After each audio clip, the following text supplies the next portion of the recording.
রহস্যময় পারিবারিক গল্প। ভোটার আইডি কার্ডে আমার বয়স ভুল ছাপা হয়েছে। ছেলে আমাকে নিয়ে গেল অফিসে সংশোধন করতে। কর্মচারী ফর্ম দেখে বলল, ম্যাডাম, আপনার স্বামী কি সাথে আছেন? গ্যারান্টি সাইন লাগবে। ছেলে সামনে এগিয়ে গিয়ে বলল, আমিই তার স্বামী। অফিস থেকে বেরিয়ে আমি অবাক হয়ে জিজ্ঞেস করলাম, স্বামী কেন বললি? সে আমার হাত ধরে বলল, মা, তুমি তো জানো কাগজে আমার বয়স ভুল আছে, কিন্তু আমার হৃদয়ে তোমার জন্য যে ভালোবাসা, সেটা কোনো দিন ভুল হবে না। গিয়ে আমি তার দিকে তাকালাম। সে আরও কাছে এসে বলল, আজ আমি প্রকাশ্যে বলেছি তুমি আমার স্বামী। কিন্তু আমি চাই এটা শুধু কাগজে নয়, বাস্তবেও হোক। আমার গলা শুকিয়ে গেল। আমি তোমাকে ভালোবাসি মা, শুধু ছেলে হিসেবে নয়, একজন পুরুষ হিসেবে। তুমি আমার স্ত্রী হও। যে ভোটার আইডি কার্ডটা আমার কাপা হাতে ধরা ছিল। এই কার্ডে যেমন তোমার সব তথ্য আছে, আমার হৃদয়েও তোমার সব কিছু আছে। বিয়ে করো আমাকে। কি রাস্তার গোলমাল আর শোনা যাচ্ছিল না, শুধু আমার হৃদস্পন্দনের আওয়াজ কানে বাজছিল। এই গল্পটি সম্পূর্ণ শুনলে আপনাদের পানি অটোমেটিক বের হয়ে যাবে, সো যত দ্রুত সম্ভব হাতের কাছে টিস্যু নিয়ে বসে পড়ো।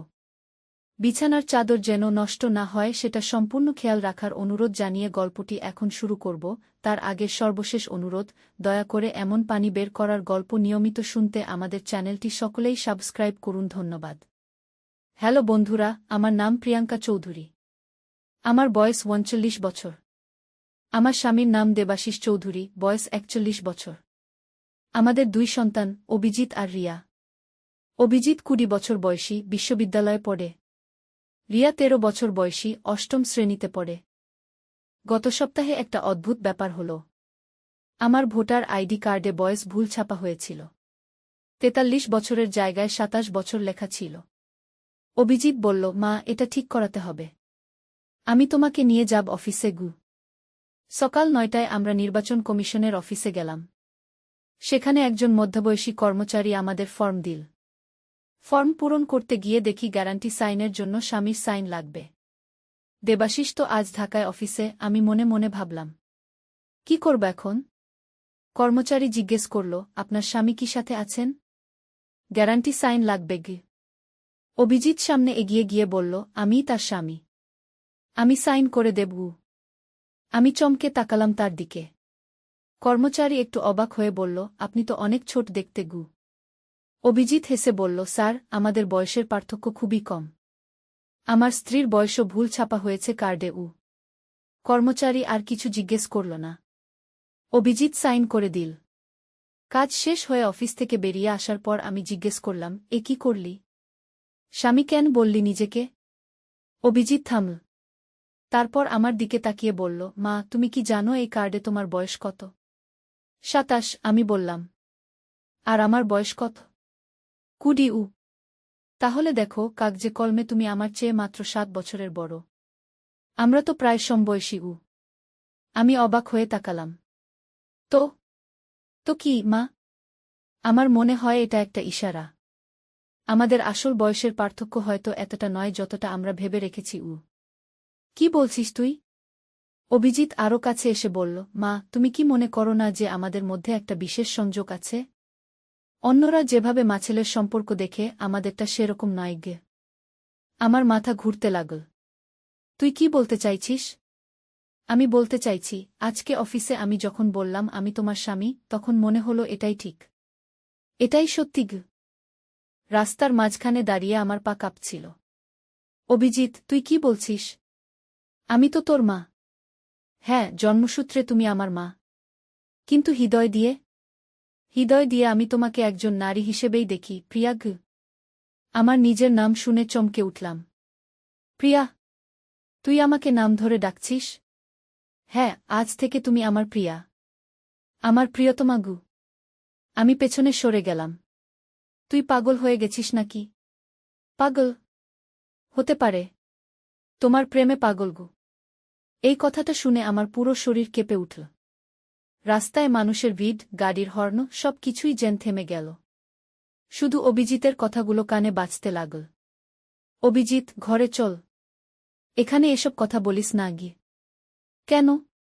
সত্যি কথা বলতে লজ্জা কেন? আমি তোমাকে ভালোবাসি, প্রিয়া। শুধু মা হিসেবে নয়, একজন নারী হিসেবে। তুমি আমার কাছে পৃথিবীর সবচেয়ে সুন্দরী নারী। আমার চোখে পানি এসে গেল। কিন্তু অভিজিৎ, এটা তো ভুল। আমি তোর মা। আমি জানি এটা জটিল। কিন্তু প্রেম তো বয়স দেখে না, সম্পর্ক দেখে না। আমার হৃদয়ে যে অনুভূতি, সেটা প্রেম ছাড়া আর কিছুই নয় গে। আমরা বাসায় ফিরলাম। সারাদিন আমি অভিজিতের কথা ভাবতে থাকলাম। সন্ধ্যায় রিয়া স্কুল থেকে ফিরে এল। দেবাশিস অফিস থেকে ফিরবে রাত 10টায়। রাতে খাওয়ার সময় অভিজিৎ স্বাভাবিক ছিল। যেন সকালের কথাগুলো মনেই নেই। কিন্তু আমার ভেতরে একটা ঝড় চলছিল। খাওয়ার পর রিয়া পড়তে বসল। দেবাশিস টিভি দেখতে লাগল। আমি রান্নাঘরে বাসন মাজতে গেলাম। অভিজিৎ এসে আমার পাশে দাঁড়াল। প্রিয়া, সে ফিসফিস করে ডাকল। আমি চমকে তাকালাম। কি? আজ সকালের কথাগুলো কি তুমি ভুলে গেছ? অভিজিৎ, প্লিজ। এসব কথা আর বলো না গি। কেন? আমি কি মিথ্যে বলেছি? আমি বাসন মাজতে থাকলাম। অভিজিৎ আরও কাছে এল। প্রিয়া, তুমি কি অনুভব করছো না যে আমাদের মধ্যে কিছু একটা আছে? আমার হাত কাঁপতে লাগল। অভিজিৎ, থামো। আমি থামব না। আমি তোমাকে সত্যি ভালোবাসি। তুমি আমার কাছে শুধু মা নও, তুমি একজন নারী। একজন অসাধারণ সুন্দরী নারী গু। আমি মুখ ঘুরিয়ে নিলাম। তুমি ভুল ভাবছ গু। তাহলে আমার চোখের দিকে তাকিয়ে বলো যে তুমি আমাকে শুধু ছেলে হিসেবেই দেখো। বলো যে তোমার ভেতরে আর কোনো অনুভূতি নেই গি। আমি তার দিকে তাকাতে পারলাম না। সত্যি কথা হলো, গত কয়েক মাস ধরে আমি নিজেও একটা অদ্ভুত পরিবর্তন অনুভব করছিলাম। অভিজিৎ এখন আর আমার ছোট্ট ছেলে নেই। সে একজন পূর্ণবয়স্ক পুরুষ। সুদর্শন, বুদ্ধিমান, দায়িত্বশীল। দেখো, অভিজিৎ বলল, তুমি উত্তর দিতে পারছ না। কারণ তুমিও জানো এই অনুভূতিটা শুধু আমার একার নয় গে। আমি হঠাৎ রান্নাঘর থেকে বেরিয়ে গেলাম। শোবার ঘরে গিয়ে দরজা বন্ধ করে দিলাম। কিন্তু মন শান্ত হল না। রাত 2টায় দেবাশিস এল। কি ব্যাপার? এত আগে শুয়ে পড়েছ? মাথা ব্যথা, আমি বললাম। পরের দিন সকালে অভিজিৎ কলেজে চলে গেল। দেবাশিস অফিসে গেল। রিয়া স্কুলে গেল। একা ঘরে বসে আমি ভাবতে লাগলাম। সত্যি কথা বলতে, গত 1 বছর ধরে দেবাশিসের সাথে আমার সম্পর্কে ভাটা পড়েছে। সে বেশিরভাগ সময় অফিসের কাজে ব্যস্ত থাকে। আমাদের মধ্যে কথাবার্তাও কম হয়। স্বামী স্ত্রীর যে ভালোবাসা, সেটা কোথায় যেন হারিয়ে গেছে। অন্যদিকে অভিজিৎ সবসময় আমার কথা শোনে, আমার যত্ন নেয়, আমার সাথে সময় কাটায়। হতে পারে এই কারণেই আমার মনেও একটা বিভ্রান্তি তৈরি হয়েছে। দুপুরে অভিজিৎ কলেজ থেকে ফিরল। মা, খেতে দাও। আমি খাবার পরিবেশন করলাম। খেতে খেতে সে বলল, প্রিয়া, আজ রাতে আমাদের একটু কথা বলতে হবে গু। কি কথা? তুমি জানো কি কথা? আর দেরি করা যাবে না গি। আমার হৃদস্পন্দন বেড়ে গেল। অভিজিৎ, এসব ভুল ভাবনা মাথা থেকে বের করো। এটা ভুল ভাবনা নয় প্রিয়া। এটা আমার সত্যিকারের অনুভূতি। আমি কাল রাত থেকে চিন্তা করেছি। আমি 100% নিশ্চিত যে আমি তোমাকে ভালোবাসি গু। কিন্তু আমি তোর মা। আমি তোমাকে মা বলে ডাকি কারণ তুমি আমাকে জন্ম দিয়েছ। কিন্তু আমার হৃদয় তোমাকে একজন নারী হিসেবেই দেখে। আর তুমিও আমাকে একজন পুরুষ হিসেবে দেখো, তাই না? আমি কোনো উত্তর দিলাম না। সত্যি বলতে, আমিও নিজের অনুভূতি নিয়ে বিভ্রান্তিতে ছিলাম। সন্ধ্যায় দেবাশিস আবার দেরিতে ফিরবে বলে ফোন করেছিল। রিয়া বান্ধবীর বাসায় গেছে পড়তে। সারা বাড়িতে শুধু আমি আর অভিজিৎ। রাত 8টায় অভিজিৎ আমার ঘরে এল।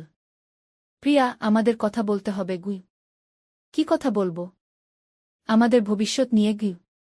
আমি চমকে তাকালাম। ভবিষ্যৎ মানে? আমি তোমাকে বিয়ে করতে চাই। আমার মাথা ঝিমঝিম করতে লাগল। তুমি কি বলছ? আমি তো বিবাহিত। তোমার বাবার স্ত্রী গ। বাবার সাথে তোমার সম্পর্কে আর কোনো ভালোবাসা নেই। তুমি নিজেই জানো। আর আমার সাথে তোমার যে সম্পর্ক, সেটা অনেক গভীর গু। কিন্তু এটা সমাজে গ্রহণযোগ্য নয়। সমাজ কি বলবে সেটা ভেবে কি আমরা আমাদের ভালোবাসাকে মারব? প্রিয়া, আমি তোমার চোখেও সেই ভালোবাসা দেখতে পাই। আমি চুপ করে রইলাম। অভিজিৎ আরও কাছে এল। প্রিয়া, আমার সাথে চলে এসো। আমরা দূরে কোথাও চলে যাব। সেখানে আমরা স্বামী স্ত্রী হিসেবে বসবাস করব। রিয়ার কি হবে? রিয়া বড় হয়ে গেছে। সে বাবার সাথে থাকতে পারবে। আর আমরা মাঝে মাঝে তার সাথে দেখা করতে পারি। আমার পুরো শরীর কাঁপতে লাগল। অভিজিৎ, এ কি বলছো তুমি? এত সহজ নয় ব্যাপারটা। আমি জানি এটা কঠিন, কিন্তু অসম্ভব নয়। তুমি যদি আমাকে ভালোবাসো তাহলে সাহস করো। হঠাৎ বাইরে দরজার শব্দ হল। দেবাশিস ফিরে এসেছে। অভিজিৎ তাড়াতাড়ি নিজের ঘরে চলে গেল। রাতে শুয়ে আমি ভাবতে লাগলাম, অভিজিতের কথাগুলো কি ঠিক? আমি কি সত্যিই তাকে একজন পুরুষ হিসেবে দেখি? আমার মনে কি তার জন্য ভালোবাসা আছে? সকালে ঘুম থেকে উঠে দেখি অভিজিৎ নেই। তার রুমে গিয়ে দেখি টেবিলে একটা চিঠি রাখা। চিঠিতে লেখা, প্রিয় প্রিয়া, আমি তোমাকে আর বিব্রত করতে চাই না। আমি কয়েকদিনের জন্য বন্ধুর বাসায় থাকব। এই সময়টা তুমি ভেবে দেখো। যদি তুমি আমাকে ভালোবাসো এবং আমার সাথে নতুন জীবন শুরু করতে চাও, তাহলে আমাকে জানাও। নয়তো আমি চিরকালের জন্য চলে যাব। তোমার অভিজিৎ। আমার চোখে পানি এল। হঠাৎ বুঝতে পারলাম যে অভিজিৎ ছাড়া আমি থাকতে পারব না। কিন্তু এই সম্পর্ক কি ঠিক? 3 দিন পার হল। অভিজিৎ ফিরল না। দেবাশিস জিজ্ঞেস করল, অভিজিৎ কোথায়? বন্ধুর বাসায়, আমি বললাম। চতুর্থ দিন সকালে অভিজিতের ফোন এল। প্রিয়া, তুমি কি ভেবে দেখেছ? হ্যাঁ, আমি বললাম। আমি তোমার সাথে দেখা করতে চাই। কোথায়? পার্কে। বিকেল 5টায়। বিকেলে আমি পার্কে গেলাম। অভিজিৎ ইতিমধ্যে এসে বসে আছে। আমাকে দেখে উঠে দাঁড়াল। প্রিয়া, তুমি এলে? হ্যাঁ। তোমার সাথে কথা বলতে হবে। আমরা একটা বেঞ্চে বসলাম। অভিজিৎ জিজ্ঞেস করল, কি ভেবেছ? আমি গভীর শ্বাস নিলাম। তারপর বললাম, অভিজিৎ, এই 3 দিনে আমি অনেক কিছু বুঝতে পেরেছি। প্রথমত, তুমি ছাড়া আমি থাকতে পারি না। দ্বিতীয়ত, তোমার প্রতি আমার অনুভূতি সত্যিই মায়ের চেয়ে বেশি। অভিজিতের মুখ উজ্জ্বল হয়ে উঠল। তার মানে? তার মানে আমিও তোমাকে ভালোবাসি। কিন্তু অভিজিৎ, এই পথটা কিন্তু খুবই কঠিন। আমি জানি। কিন্তু আমরা একসাথে এই কঠিন পথ পার করব। হঠাৎ আমার মোবাইলে দেবাশিসের ফোন এল। প্রিয়াঙ্কা, তুমি কোথায়? আমি অফিস থেকে তাড়াতাড়ি এসেছি। আমি একটু বাইরে গেছি। এখনই আসছি। ফোন কেটে অভিজিতের দিকে তাকালাম। আজকেই সব শেষ করতে হবে। কি মানে? আজকেই তোমার বাবাকে সব বলে দিতে হবে। আর পরিবার ছেড়ে চলে যেতে হবে। অভিজিতের চোখে কিছু ভয় দেখলাম। কিন্তু প্রিয়া, এর পরিণাম কি হবে? যা হবার হবে। কিন্তু আমি আর মিথ্যার মধ্যে বাঁচতে চাই না।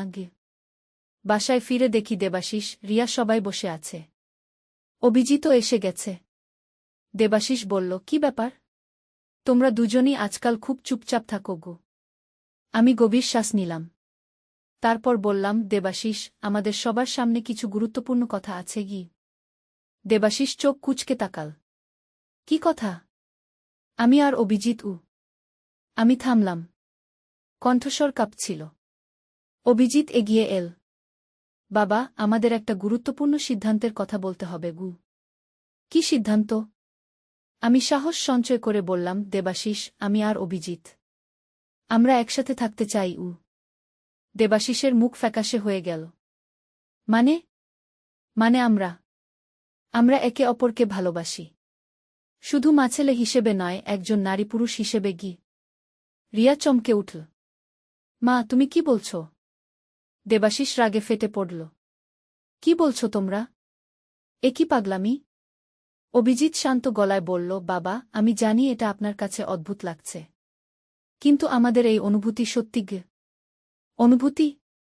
এ কি ধরনের অনুভূতি? তুমি তোর মায়ের সাথে? এ তো পাপ। আমি বললাম, দেবাশিস, আমি জানি এটা গ্রহণ করা কঠিন। কিন্তু আমি আর মিথ্যার মধ্যে বাঁচতে চাই না।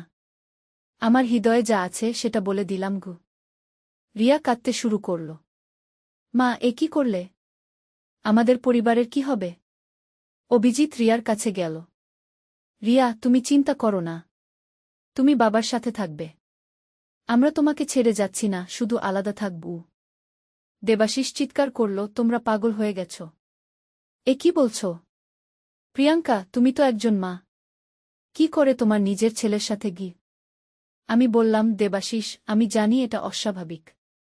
কিন্তু ভালোবাসা তো নিয়ম মানে না গি। ভালোবাসা? এ কোনো ভালোবাসা? এ তো অপরাধ। হঠাৎ আমার মোবাইলে একটা মেসেজ এল। মেসেজটা দেখে আমার চেহারা পাল্টে গেল। অভিজিৎ জিজ্ঞেস করল, কি হয়েছে প্রিয়া? আমি ফোনের স্ক্রিনটা সবাইকে দেখালাম। সেখানে লেখা, প্রিয়াঙ্কা আপা, আমি আপনার পুরনো বান্ধবী সুমনা। আপনার ছেলে অভিজিতের সাথে আমার মেয়ে তানভীর বিয়ে হতে যাচ্ছে। কাল আমরা আপনাদের বাসায় যাব প্রস্তাব নিয়ে গু। সবাই চুপ হয়ে গেল। অভিজিতের মুখ ফ্যাকাশে হয়ে গেল। দেবাশিস বলল, কি ব্যাপার? অভিজিৎ, তুমি কি কোনো মেয়ের সাথে প্রেম করো? অভিজিৎ ইতস্তত করে বলল, বাবা, তানভীর আমার বান্ধবী। কিন্তু আমি তাকে বিয়ে করতে চাই না গি। আমার মাথায় আকাশ ভেঙে পড়ল। তার মানে তুমি আরেকটা মেয়ের সাথে সম্পর্ক রেখে আমার সাথে গি? না প্রিয়া, ব্যাপারটা সেরকম নয়। তানভীর আমাকে ভালোবাসে, কিন্তু আমি তাকে ভালোবাসি না গি। দেবাশিস বলল, তাহলে ওর সাথে সম্পর্ক কেন রেখেছ? বাবা, তানভীর আমার ক্লাসমেট। ওর সাথে বন্ধুত্ব আছে। কিন্তু ও আমাকে বিয়ে করতে চায়। আমি কি করে বলব যে আমি আমার মাকে ভালোবাসি? রিয়া হঠাৎ বলল, ভাইজা, তুমি কি সত্যিই মাকে সেভাবে ভালোবাসো? অভিজিৎ রিয়ার দিকে তাকাল।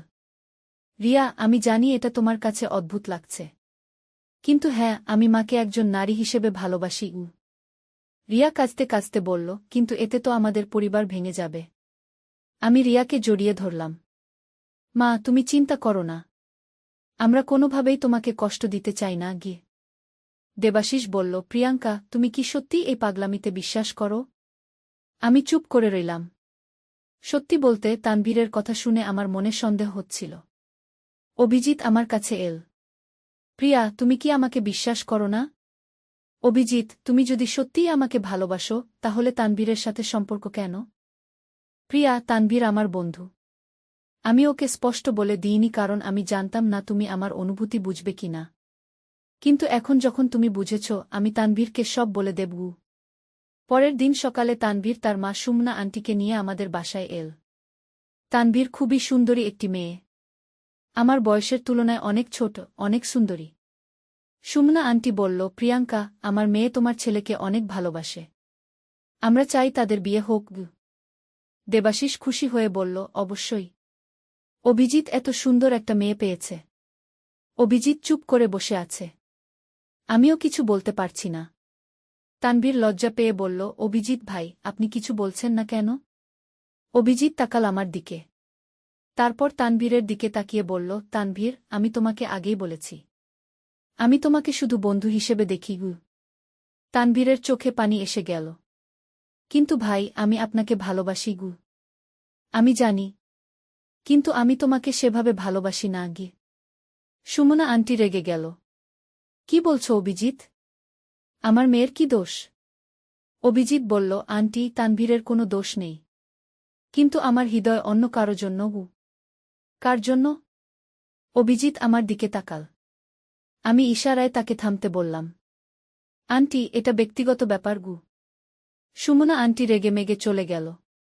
তানভীর কাঁদতে কাঁদতে বলল, অভিজিৎ ভাই, আমি জানি আপনার মনে অন্য কেউ আছে। কিন্তু আমি অপেক্ষা করব। অভিজিৎ শক্ত গলায় বলল, তানভীর, আমি তোমাকে স্পষ্ট বলে দিচ্ছি। আমি তোমাকে কোনোদিনই বিয়ে করব না। তুমি অন্য কাউকে বিয়ে করো। তানভীর চলে যাওয়ার পর দেবাশিস রেগে বলল, অভিজিৎ, তুমি কি করলে? এত সুন্দর একটা মেয়েকে ছেড়ে দিলে? অভিজিৎ বলল, বাবা, আমি যাকে ভালোবাসি তাকে ছেড়ে অন্য কাউকে বিয়ে করতে পারি না। তাহলে কাকে ভালোবাসো? অভিজিৎ আমার দিকে তাকাল। আপনি জানেন? দেবাশিস আবার চিৎকার শুরু করল। এই পাগলামি বন্ধ করো। এ কি অন্যায় করছো তোমরা? আমি বললাম, দেবাশিস, তুমি শান্ত হও। আমরা একটা সমাধান বের করি। কি সমাধান? তোমরা তো পরিবার ধ্বংস করে দিয়েছ। রিয়া হঠাৎ বলল, মা, ভাইজা, তোমাদের যদি সত্যি এই অনুভূতি থেকে থাকে, তাহলে একটা কাজ করো। আমরা সবাই তাকালাম রিয়ার দিকে। 6 মাস সময় নাও। এই 6 মাসে তোমরা একেবারেই একসাথে থাকবে না। ভাইজা অন্য কোথাও থাকবে। যদি 6 মাস পরেও তোমাদের এই অনুভূতি থেকে থাকে, তাহলে আমি মেনে নেব। আমি অবাক হয়ে তাকালাম রিয়ার দিকে। এত ছোট মেয়ে, কিন্তু কত বুদ্ধিমানের মতো কথা বলল। অভিজিৎ বলল, রিয়া, এটা একটা ভালো প্রস্তাব। কিন্তু আমি প্রিয়াকে ছাড়া থাকতে পারব না গে। আমি বললাম, অভিজিৎ, রিয়ার কথাই ঠিক।